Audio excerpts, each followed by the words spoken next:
Taigi, raudonas ir violetinės spalvos maistas, daržovės mūsų lėkštėje, tai yra, jos yra turtingos flavonoidais ir antioksidantais.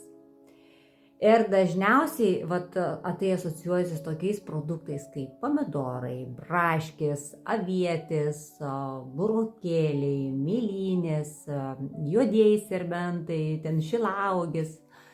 Ir šios spalvos mūsų maistas yra labai mūsų naudingas organizmui. Flavonoidai tai yra apsauga, mūsų ląstelių apsauga.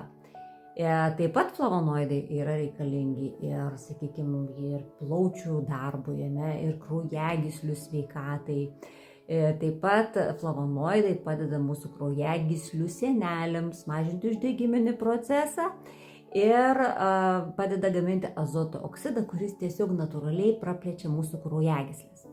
Ir taip pat likopenas, kuris yra pomidoruose, yra naudingas mūsų širdies veiklai. Tai tokia raudona ir violetinė spalva, jos atlieka tokią apsauginę reakciją, taip pat ir sustiprina kraujagyslių sieneles ir praplečia kraujagyslės ir suteikia, sakykime, padeda pūslės uždegimui ir šiaip padeda mažinti uždegiminius procesus.